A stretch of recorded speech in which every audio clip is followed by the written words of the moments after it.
नमस्कार, सारिकाज किचनमध्ये आज आपण बनवणार आहोत रव्याचे गुलाबजामुन। तर आज आपण अगदी रसरशीत आणि तोंडात टाकताच विरघळणारे रव्याचे गुलाबजामुन कसे बनवायचे हे बघणार आहोत। यापूर्वी मी या आपल्या चॅनलवर गाजरचे गुलाबजामुन, रताळ्याचे गुलाबजामुन, मिल्क पावडरचे गुलाबजामुन आणि त्याचबरोबर ब्रेडचे गुलाबजामुन असे बरेच प्रकार मी अपलोड केलेले आहेत। जर तुम्ही ते व्हिडिओ अजून बघितले नसतील तर ते जाऊन तुम्ही नक्की पहा। हो, आणि या सर्व रेसिपीच्या लिंक मी खाली डिस्क्रिप्शन बॉक्समध्ये देऊन देईन।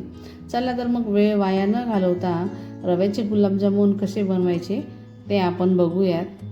नमस्कार, मी सारिकाज किचनमध्ये तुमचं अगदी मनापासून स्वागत करते। तर बघू शकता ते किती छान टप्पोरे असे गुलाबजामुन छान फुलून आलेले आहेत आणि छान तयार झालेले आहेत। तर मी आता इथे तूप घेतलेलं आहे, 1 चमचा मी एवढं तूप घेतलेलं आहे। जो पोहेंचा चमचा असतो त्या प्रमाणात मी 1 चमचा तूप घेतलेला आहे। त्यानंतर लागणार आहे रवा। तर रवा हा बारीक घेतलेला आहे। तुमच्याकडे जर जाड रवा असेल तरी काही हरकत नाही, तो देखील चालेल। तर हा रवा आपल्याला आता भाजून घ्यायचा आहे। जसा शिऱ्यासाठी भाजतो तसा अजिबात भाजायचा नाही आहे। भाजायचा आहे म्हणजे एकदा हलका आपल्याला त्याला एक गरम करून घ्यायचा आहे। तर त्याचा छान असा खमंग वास यायला सुरुवात झाली की लगेच गॅस बंद करायचा आहे। त्याला लालसर अजिबात करायचा नाही आहे, नुसता नावाला भाजायचा आहे, हे लक्षात असू द्या। तर बघा असं छान त्याला मी कमी गॅसवरच त्याला भाजून घेते। आता हा भाजून झालेला आहे, त्याचा छान वास यायला लागलेला आहे। अगदी तुम्ही कमी गॅसवरच भाजा। तर आता हा भाजून झालेला आहे हलकासा। तर त्याला आता एका प्लेटमध्ये मी काढून घेणार आहे। तर प्लेटमध्ये काढून घेतल्यानंतर त्याला आपल्याला गार व्हायला ठेवायचं आहे, पूर्णपणे त्याला गार करून घ्यायचं आहे। तर बघा आता एका प्लेटमध्ये काढून झालेला आहे। त्याला आता पसरवून द्यायचा आणि फॅन खाली छान गार व्हायला ठेवून द्यायचं आहे। तर या तुपामध्ये भाजलेलं होतं म्हणून अशा गाठी आहेत। तर मी इथे 3 कप दूध टाकून घेते।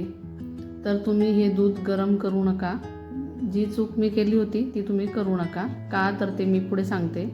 तर रवा आता छान गार झालेला आहे। तर त्याला आता मिक्सरच्या भांड्यात टाकून घेते, म्हणजे छान एकसारखा होईल।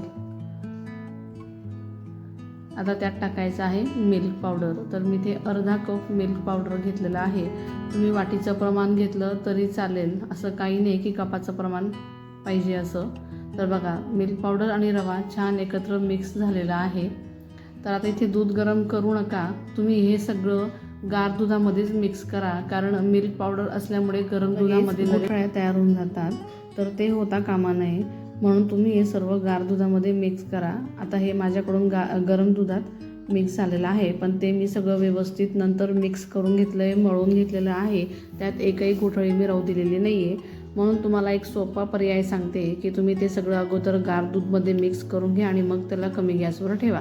तर बघा इथे छान मी मिक्स करून घेतलेलं आहे। जर तुम्हाला दूध कमी वाटत असेल तर तुम्ही अर्धा कप दूध मिक्स करून घेऊ शकतात। तर तुम्ही जर 1 वाटी रवा घेतलेला आहे तर त्याला 3 वाटी तुम्ही दूध घ्या। वाटीचं प्रमाण सांगते, तुम्ही ज्याने घेणार त्याने दूध त्याच पद्धतीने मोजून घ्यायचं आहे। तर बघा हे छान असं घट्ट गोळा झाला की गॅस बंद करून द्यायचा। या अशा पद्धतीने घट्ट गोळा व्हायला हवं, म्हणजे रवा छान शिजून होईल। तर आता ते शिजून झालेलं आहे, तर मी त्याला एका ताटात काढून घेते आणि त्याला छान असं गार व्हायला ठेवून देणार आहे। तर बघा कसला छान घट्ट असं तयार झालेला आहे, म्हणजे रवा छान शिजून होतो। त्यामुळे हे सगळं कमी गॅसवरच करायचं आहे, कमी गॅसवरच हा रवा आपल्याला शिजवायचा आहे। तर मी याला थोडं पसरवून ठेवते, म्हणजे पटकन गार होईल, थोडं गरम आहे ते। तर बघा आता छान तर गार झालेलं आहे। तर त्याला आपल्याला छान आता मळून घ्यायचं आहे। तर त्या अगोदर आपण साखरेचा पाक बनवून घेऊ। तर मी इथे 1 कप साखर आणि 1 कप पाणी घेतलेलं आहे। तर मी त्याला आता गॅसवर ठेवून घेतलेलं आहे।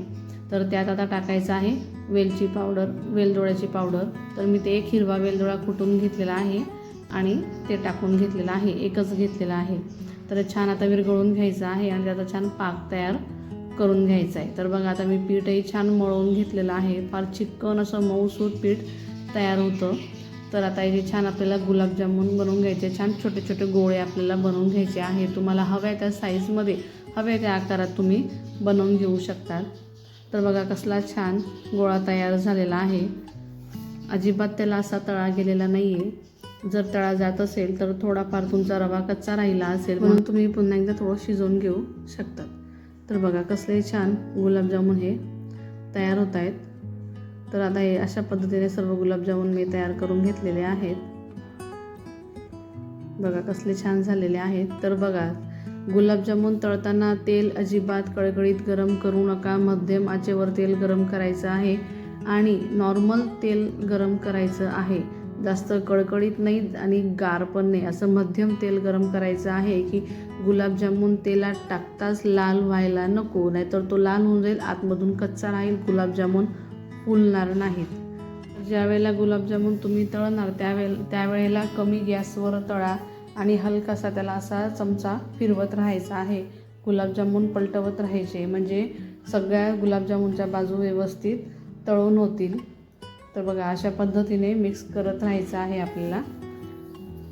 तर जोपर्यंत ते असे डबल साईजमध्ये फुलून येत नाही तोपर्यंत त्याला कमी गॅसवरच तळून घ्यायचे आहेत. फुल गॅसवर, मध्यम गॅसवर अजिबात तळायचे नाही. तर बघा साईज कशी मोठी झालेली आहे. यापेक्षा अजून मोठी साईज आपल्याला करायची आहे. ते जोपर्यंत फुलतात छान तोपर्यंत त्यांना कमी गॅसवर तळायचे आहेत. आणि जर समजा तुमचे गुलाबजामुन फुटायला लागले तर मध्यम गॅस करायचा आणि त्याला लालसर करून घ्यायचे. तर बघा कसले छान डबल टिबल साईजमध्ये गुलाबजामुन झालेले आहेत. तर आता हे छान फुलून आलेले आहेत. तर मी यांना आता मध्यम आचेवरती छान लालसर रंग येईपर्यंत तळून घेते. बघा कसले छान कलर झालेला आहे आणि मस्त असे फुलून आलेले आहेत. तर असे झाले की मग त्यांना आता मध्यम आचेवर तळून घ्यायचे. तर मी आता हे मध्यम आचेवर लालसर करून घेतलेले आहेत. तर त्यांना मी आता एका प्लेटमध्ये काढून घेते.